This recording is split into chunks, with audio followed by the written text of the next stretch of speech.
All right, y'all. Welcome back to another episode of hashtag CB99 Talks. I'm Combo Breaker 99, and this is episode 48. And I'm back with another episode for y'all. Today's theme for this episode is a fighting chance. And what do I mean by a fighting chance? Well, I'll describe that in a minute. But this theme, a fighting chance, it definitely falls into the definitely incorporates into the topics I want to discuss today. First up, I want to talk Joselyne Edwards. Joselyne Edwards, she spoke on her recent in a recent interview on how she wanted to move down to 125 and how she wanted a full camp this go around for her next fight. And I also want to speak on, of course, Weili Zone versus Rose Namajunas. We got to keep talking about this fight till it happens, right? And Andrea Lee versus Antonina Shevchenko. I want to speak on that fight a little bit more. And last but not least, Amanda Nunes versus Megan Anderson. And yeah, a fighting chance. This theme, it definitely falls into each of those topics today. But yeah, a fighting chance. What I mean by that is giving yourself a fighting chance is very important. It's very important.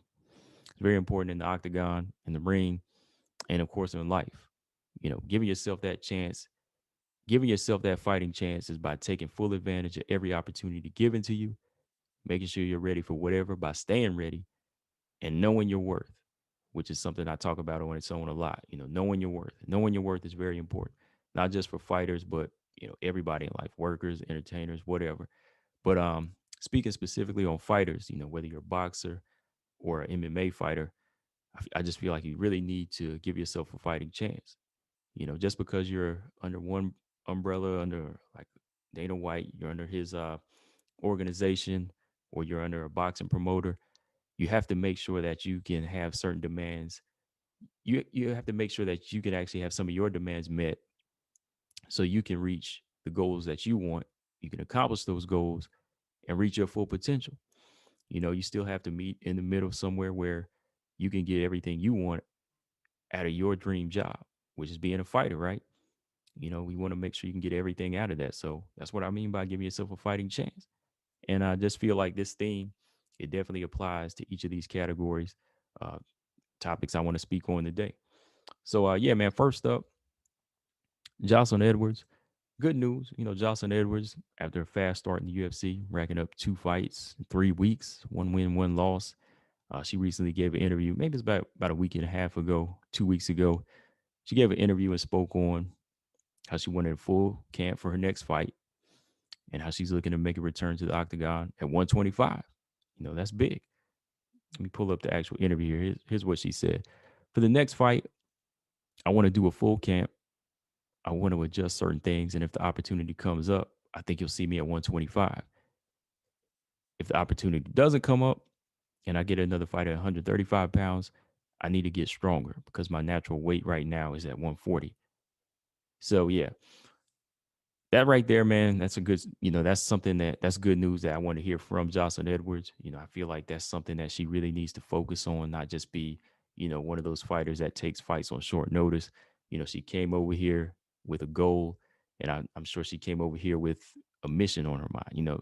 She said, "Look, this is what I want to do, but at the same time, I want to get better as a fighter and want to move towards being a champion. And the best way to do that is by having a full training camp and getting down to a weight that's more comfortable for you. Even if she wants to fight at 135, she wants to make sure that she can get stronger and work on certain things to get better as a fighter.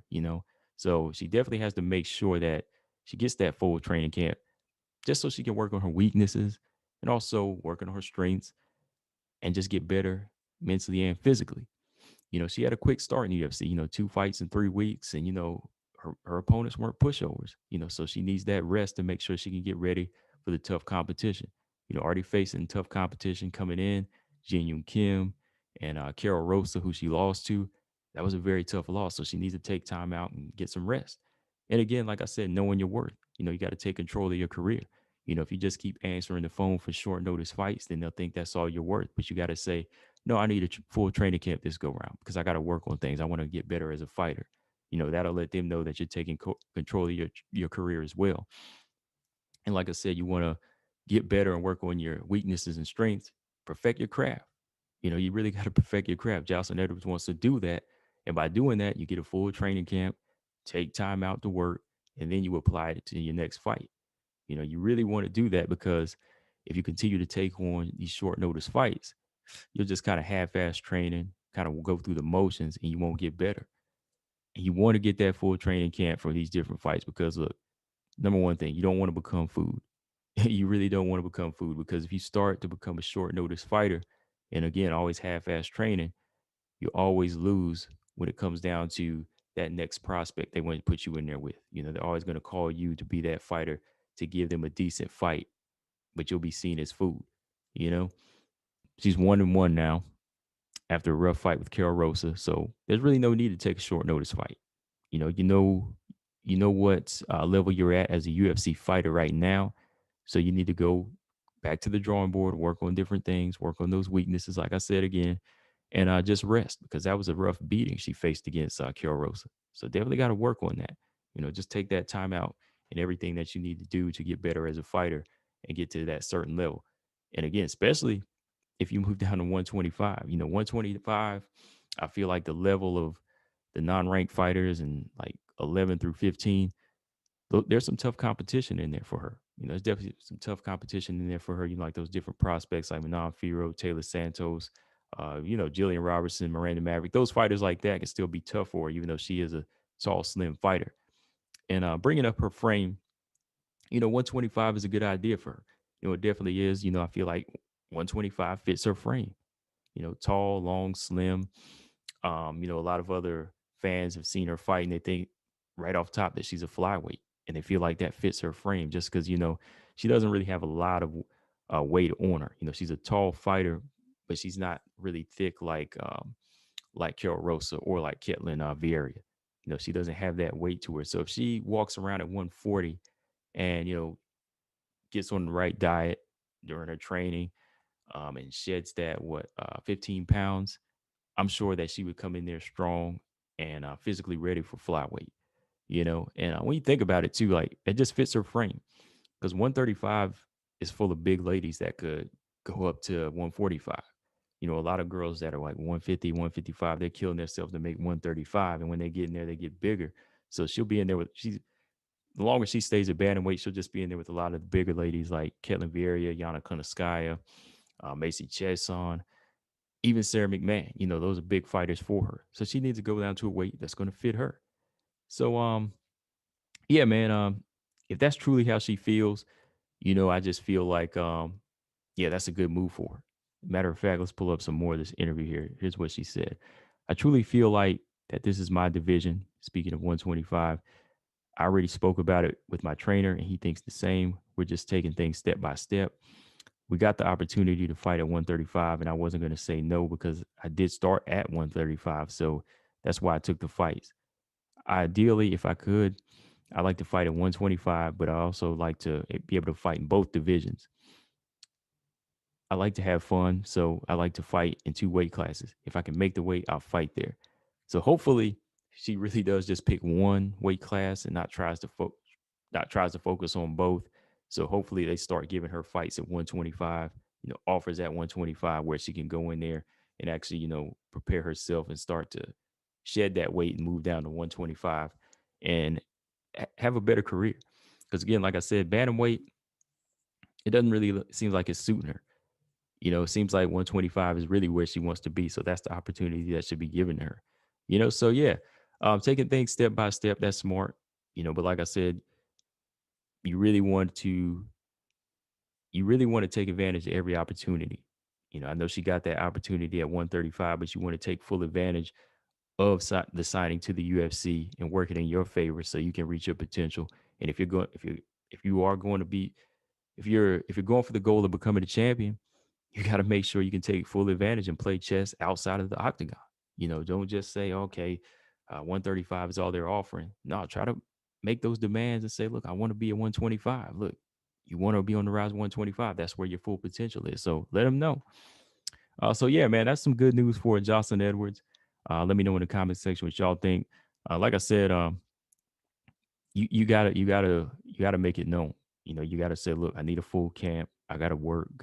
Gotta get better as a fighter, and gotta fight in the weight zone where my comfort level is right for me. You know. So yeah, definitely give yourself a fighting chance. And Jocelyn Edwards, she's trying to do that. All right, next topic. Like I said, Weili Zhang versus Rose Namajunas, man. We're gonna keep talking about this. I guess it's confirmed. I guess we can kind of say it's confirmed because they're already talking about how Rose is the underdog for UFC 261 against her fight against strawweight champion Weili Zhang. So I guess we can say it is confirmed.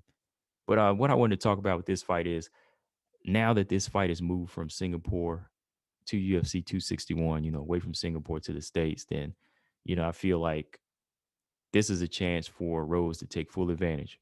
Take full advantage. She's home. Make sure she can get physically right. Make sure she can get mentally right for this fight, and just make sure everything is working in her favor. Again, playing chess outside of the octagon.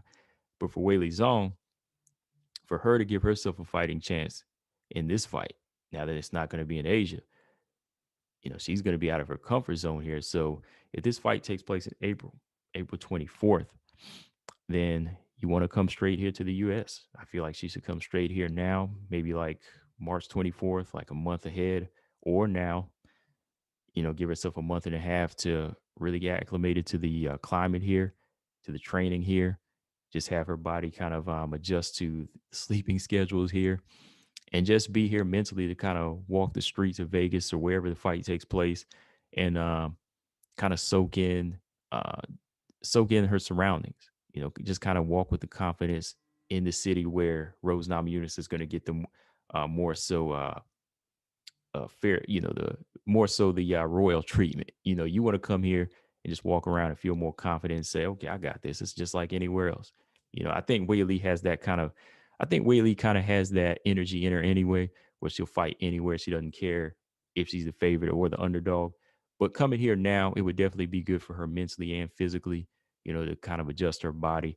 And just come here early now, too, because, the strict things going on with COVID. You might want to come here early now in case somebody tests positive. You still have time for that 14-day that quarantine for you or whoever. So come here now so the fight doesn't get pushed back. So you got to take full advantage of those opportunities. But as far as how this fight's gonna go, man, still not gonna do my breakdown prediction. I'm not gonna do it on this episode for y'all because it's still not full on confirmed. Like I haven't seen like the actual poster come up, so we're not talking about it until then. I'm not giving you my prediction until then. We're just going to talk about it. But yeah, let me know what you guys think. Like Weili, the fight coming here to Vegas, should she come here earlier so she can get acclimated, so she can get her sleeping schedule right? What do you guys think? But I definitely think she needs to do that to give herself a fighting chance. Um, also, Rose Namajunas, just make sure that she's ready for this fight mentally, taking full advantage of every opportunity that she can get. Okay, so next fight I want to talk about, and that is flyweight fight Andrea Lee versus Antonina Shevchenko. That's the number 12 and number 13 fighter, if I'm correct. Just want to double check and make, yeah, number 12 and number 13. Um, this is a must win for both of these fighters. Lee, Shevchenko.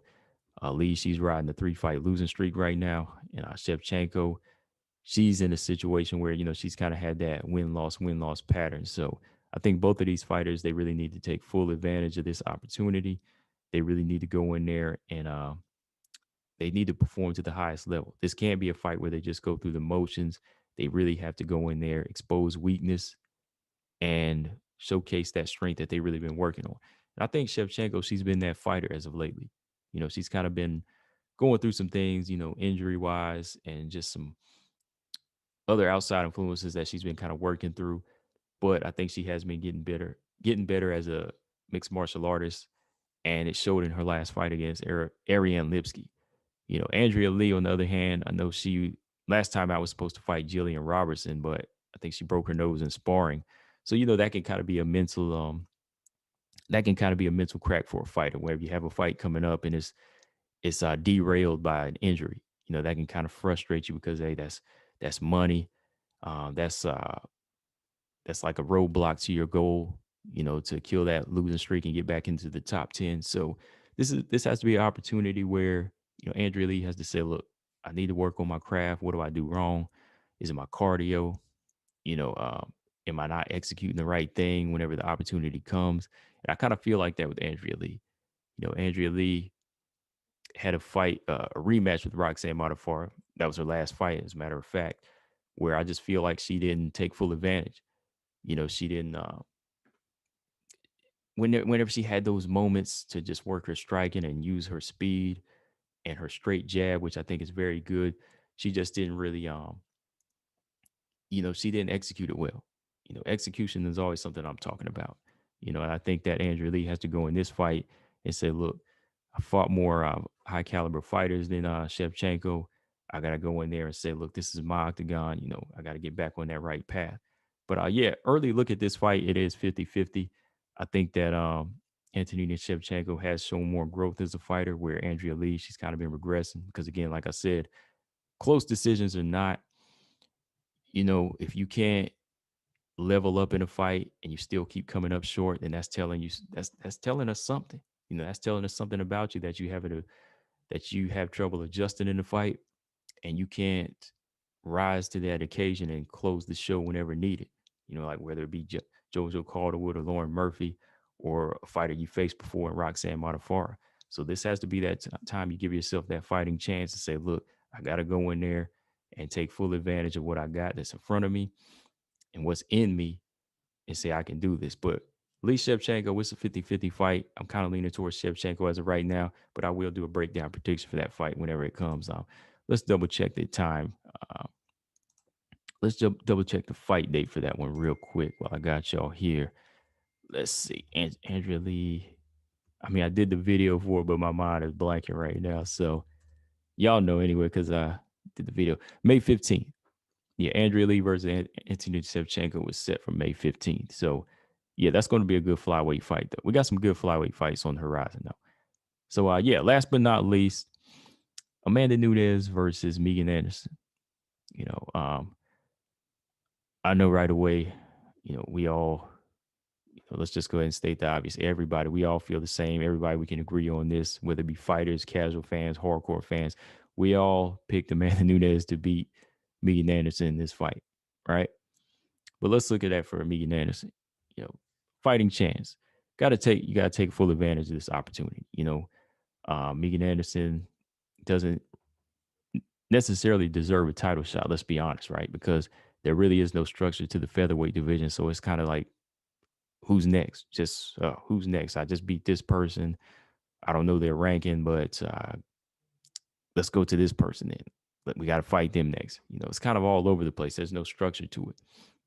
So now that Megan Anderson got this title shot, you got to take full advantage. And by doing that, you got to use that puncher's chance that you have. You got to perfect that. You got to perfect that strike. You got to make that striking better than it's ever been.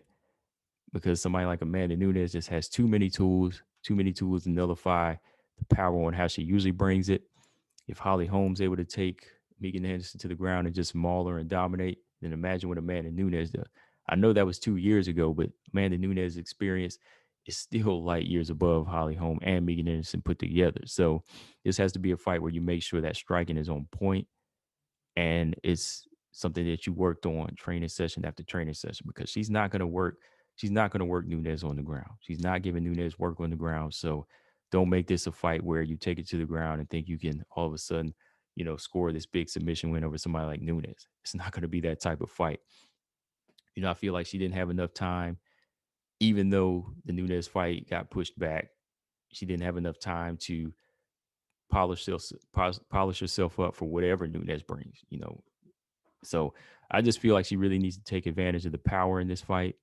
That's what she has. She has to work every angle for it, be the counter puncher from the back, make sure the jab is harder and stiffer, and never let Nunes control distance. I mean, for Amanda Nunes, we already know what she needs to do, so there's really nothing to break down for her. But I feel like for like Nunes, for like Anderson, getting this opportunity, even though it wasn't really like a title shot she earned, you got to take full advantage of this one and just work every advantage that you have in your striking and in your height and in your reach and in your size over Amanda Nunes, if it's possible. Like I said, from a technical standpoint, I already got to ride with Amanda Nunes on this one. But for Megan Anderson, hey, you got to prove us wrong. You got to prove us wrong. But yeah, man.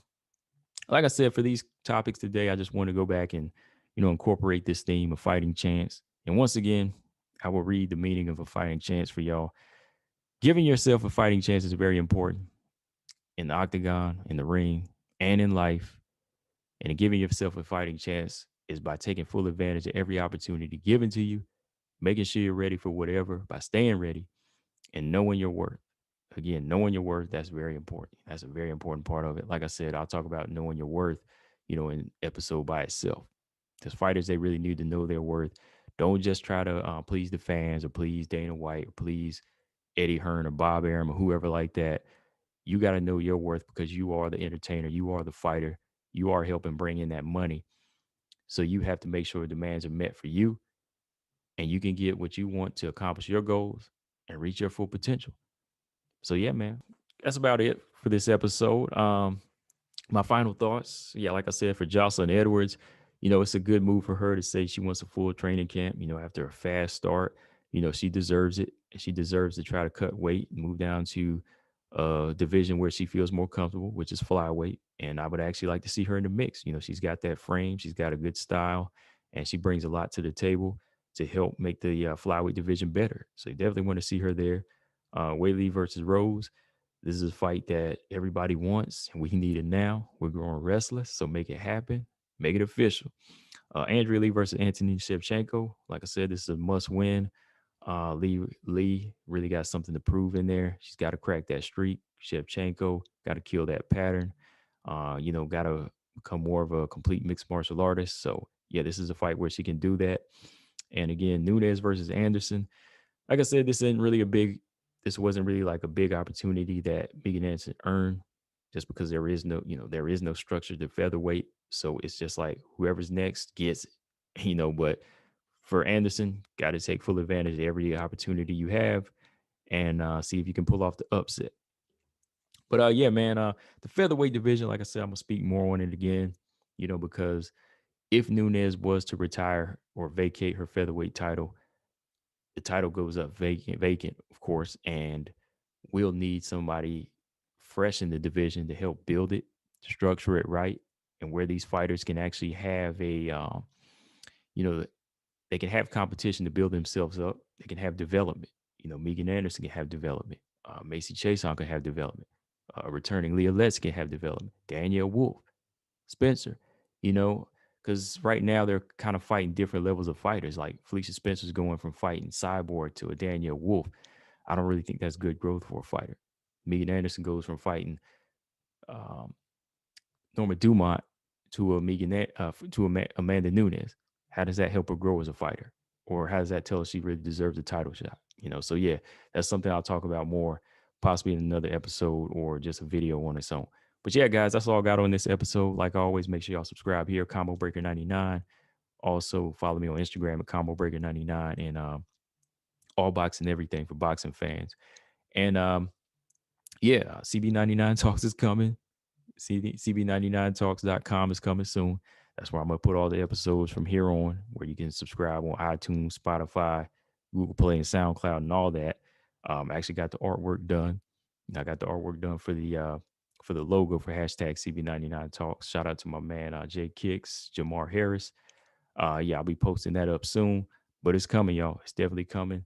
Again, thanks to all my subscribers. Make sure y'all new listeners hit that subscribe button. Combo Breaker 99. I'm out. Subscribe. Peace.